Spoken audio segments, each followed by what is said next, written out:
சமர்த்த சமையல் வாசகருக்கு வணக்கம்ப்பா. இன்னைக்கு ஒரு முக்கியமான மருத்துவத்தை உங்களுக்கு நான் ரொம்ப அதிமுக்கியமான மருத்துவத்தை சொல்ல போறேன். எதுன்னு பாருங்க. 2 டம்ளர் தண்ணி தான். இந்த தண்ணியை வச்சு நம்ம என்ன அப்பதான் சொல்ல போதும் மருத்துவம் அப்படின்னு சொல்லி நீங்க கூட யோசிக்கலாம். 2 டம்ளர் தண்ணிலையும் ஏதாச்சும் டிஃபரன்ஸ் தெரியுதா உங்களுக்கு? எதுவுமே தெரியாதுப்பா. ரெண்டுமே ஒரே மாதிரி தான் இருக்கும். அதாவது இது கார்பரேஷன் வாட்டர், இது வந்து ஆர்ஓ வாட்டர்ப்பா. அதாவது சுத்திகரிக்கப்பட்ட தண்ணீர். நீங்க வந்து சொல்றீங்க மினரல் வாட்டர்னு சொல்றீங்க, சுத்திகரிக்கப்பட்ட தண்ணின்னு சொல்றாங்க. இந்த மாதிரி 2 தண்ணி இருக்குப்பா. இந்த 2 தண்ணியை வச்சு நீங்க என்ன பார்த்தா சொல்ல போறீங்க? சொல்றதை சீக்கிரம் சொல்லுங்க அப்படின்னு சொல்லுவீங்க. என்ன கேட்டோம்னா, எங்க காலத்துலப்பா ஊருக்கு 4 ஊரணி இருக்கும், 2-3 கம்மா இருக்கும்.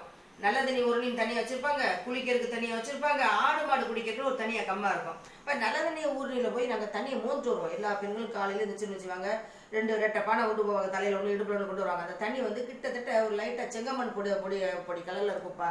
அதை கொண்டாந்து வீட்டில் வச்சுருவாங்க. வச்சுட்டு அந்த காலத்தில் தேத்தாவதின்னு ஒரு விதை கிடைக்கும்ப்பா.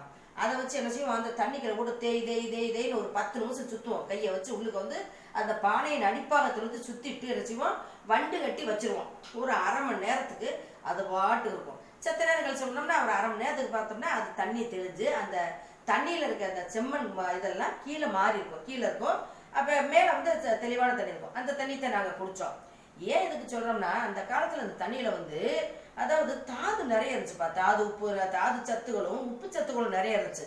அதுதான் எங்களுக்கு நல்ல பலத்தை கொடுத்துச்சு. அதோடு பாருங்க, கோயில் குளத்தில் இருக்க ஊரணிகளை வந்து தண்ணி மோந்து வந்து சமைப்பாங்க. அப்போ கோயில் குளத்துக்கு போகிற விஷயம் அந்த காலத்தில் வந்து செம்பு காசுகள் நிறைய, கவர்மெண்ட்டே செம்பு காசுகள் போட்டுருந்தாங்க. ஊரணியில் வந்து செம்பு காசுகள் நம்ம தூக்கி போடுவோம். அப்போ அந்த செம்பு காசுகள் வந்து உள்ளே போய் அந்த களிமண் அந்த தண்ணிக்குள்ள போய் அந்த செம்பு காசு சேர்க்கும் போது 2ம் சேர்ந்து ஒரு பெரிய விஞ்ஞானத்தை உண்டாக்குன்னு சொல்றாங்க. அதை பத்தி எல்லாம் எனக்கு தெரியாதுப்பா. அந்த தண்ணியை குடிச்சோம். எங்களுக்கு அது எந்த நோய் நொடி கிடையாது, எலும்பு தேய்மானம் கிடையாது, மூட்டு வலி கிடையாது, எதுவுமே கிடையாது. ஆனா இப்போ வந்து உங்களோடு சேர்ந்து நாங்களும் இருக்கிறதுனால இந்த கம்மாயிலுக்கு தண்ணி ஊரணி தண்ணி எல்லாமே மறைஞ்சு போச்சுப்பா. அதனால இந்த தண்ணி நாங்க குடிச்சு எங்களுக்கு பிளேசுவாசம் மூட்டு வலின்னு இருக்கத்தான் செய்யுது. இப்போ எங்களுக்குள்ள இந்த உபாதைகள்லாம் உங்களுக்கு வரக்கூடாது, உங்க குழந்தைகளுக்கு வரக்கூடாது அப்படின்னா நீங்க என்ன செய்யணும், கட்டாயம் ஆர்ஓ வாட்டர் அப்படி தூக்கி வெளியே போட்டுட்டு நம்ம வந்து கார்பரேஷன் வாட்டர் நம்ம குடிக்க பார்க்கணும். இப்போ கார்பரேஷன் வாட்டர் வீட்டு கொண்டாந்து தாராங்கப்பா. மினரல் வாட்டர் மாதிரி கார்பரேஷன் வாட்டரும் 10 ரூபா கொண்டாந்து தாராங்க. இல்லை வீட்டுக்கு முன்னாடி அடி பைப் இருக்கா, கார்பரேஷன் பைப் இருக்கா, அடிச்சு வச்சுக்கோங்க. நேரம் இல்லையா 2 குடத்தை வாங்கி வச்சுக்கோங்க. அதுக்கும் முடியலையா உங்க வீட்டில் நீங்க மோட்டர் போட்டுருங்க, அதுல வந்து டைரெக்டா வந்து தண்ணி வர மாதிரி வச்சிருப்போம் பைப்பு, அதுகெல்லாம் பிடிச்சி வச்சுக்கோங்க. அந்த பிடிச்சி வச்ச தண்ணியை கொதிக்க வச்சு காய வச்சு ஃபில்டர் பண்ணி அதை குழந்தைகளுக்கு கொடுங்க. அப்போ அதில் வந்து நிறைய சத்து இருக்குது. தாது சத்துகளும் மினரல் சத்துகளும் உப்பு சத்துக்கும் நமக்கு தேவையானது இருக்குது. அதை சொல்லுவாங்கப்பா, ஒரு பழமொழி சொல்லுவாங்க, நீர் இன்றி அமையாது உலகம் சொல்லுவாங்க. உலகமே 3/4 பங்கு தண்ணியும் 1/4 நிலம்தேன். அதே மாதிரி தான் நம்மளோட உடம்புமே கிட்டத்தட்ட 70% நம்மளுக்கு தண்ணியும் 30% தான் நம்மளோட சதையும் கூலமாக இருக்கும். நம்ம அப்படிப்பட்ட உடம்புக்கு வந்து நம்ம அழகா நல்ல சத்தான தண்ணியை கொடுத்தா அந்த உடம்பு வந்து நல்ல இயக்கமானது கரெக்டாக இருக்கும். அதனால தான் சொல்றேன், இந்த கார்பரேஷன் வாட்டர் நீங்க சமைச்சு பாருங்க. கொஞ்சம் சாதம் வடிக்கும் போது வந்து அதுல வடிக்கிற ஆர்ஓ வாட்டர்ல வடிக்கும் போது அப்படி வெள்ளைன்னு மல்லிகை பூ மாதிரி இருக்கும். ஆனா இந்த கார்பரேஷன் வாட்டர் வடிக்கும் போது லைட்டா லெமன் கலர்ல மஞ்சள் கலர்ல அது இருக்கும். பரவாயில்ல. அதனால என்ன, இப்போ ஒரே நேரமா மொத்தமா போட்டு வடிக்கிறதுக்கு கொஞ்சமா மத்தியானத்துக்கு ஒரு காப்பிடியே போட்டுங்க, நைட்டுக்கு வரமா ஒரு அரைக்கி அப்படியே போட்டுங்க, சுட செஞ்சு சாப்பிடுங்க.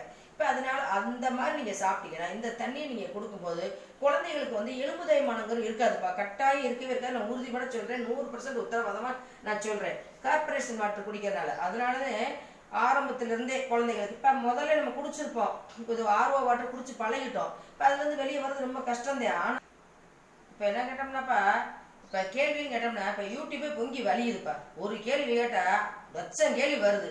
இந்த மாதிரி சீக்கு சரங்களை நாங்கள் கண்டதே இல்லைப்பா. இப்போ ஆஸ்பத்திரி போனோம்னா ஈஸியாக பிள்ளைய பார்த்தா செஞ்சோம் வச்சோம் சாப்பிட்டோம், வீட்டில் உள்ள சாப்பிட்டோம், எந்த நோய் நொடியும் இல்லாமல் நாங்கள் பெற்ற பிள்ளைகள் அப்படிதான் இருந்தாங்க. ஆனால் இப்போ இருக்க குழந்தைகளுக்கு, பெண் குழந்தைக்குன்னா அவ்வளோ சீக்கு, ஆண் குழந்தைக்குன்னா இவ்வளோ சீக்கு, ஒரு 30 வயசுக்கு மேலே இவ்வளோ சீக்கு, வேலைக்கு போகிறவங்க இவ்வளோ சீக்குன்னு அப்பா சீக்குன்னு அம்பட்ட கொஸ்டின் கேட்குறீங்க. இதுக்கெல்லாம் என்ன காரணம்னா, நம்ம உணவு பழக்கத்தை என்னைக்கு மாற்றணுமோ அன்னையிலேருந்து நம்ம ஒன்றுமே இல்லாமல் சர்வம் போச்சு, ஒன்றுமே இல்லாமல் போச்சு. அதனால நான் சொல்கிறேன், ஆரம்பத்துலேருந்து உணவுகளை மாற்றுங்கன்னு சொல்லிக்க. வெள்ளை அரிசி வெள்ளை சக்கரை இதுக்கெல்லாம் நம்ம சாப்பிட்டதால இவ்வளோ தூரம் அது நிறைய வீடியோவில் நான் நிறைய சொல்லிங்கப்பா பாருங்க. அதனால நான் சொல்கிறேன், குழந்தைகளும் நீங்களும் இன்னும் நல்லா இருக்கணும், வரக்கூடிய ஜெனரேஷன் நல்லா இருக்கும்னா நம்ம இந்த ஆர்வ ஓட்டை கொஞ்சமாக நம்ம குறைச்சிடணும்ப்பா. அப்போ தான் நீங்கள் சொல்கிற மாதிரி நாங்கள் வாங்குகிறோம், கார்பரேஷன் வாட்டர் அது எந்த அளவில் சுத்தமாக இருக்குன்னு எங்களுக்கு தெரியாதுல பார்த்தா எப்படி இருக்குன்னு சொல்லு. நீங்கள் ஆர்ஓ வாட்டர் வாங்குறீங்க, அது எந்த அளவில் அவன் டேங்கை சுத்தம் பண்ணுறாங்க, எந்த அளவில் டேங்கில் சுத்தம் பண்ணி அந்த வண்டியில் கொண்டு வராங்க உங்களுக்கு தெரியவே தெரியாது. நம்ம கண்ணுக்கு முன்னாடி என்ன தெரியுதா, ஒன்றும் தெரியாது. கேட்டோம்னு சொல்லுவாங்க நாங்கள் சுத்தம் பண்ணி 2 நாளைக்கு வந்து சுத்தம் பண்ணுறோம் அப்படின்வாங்க.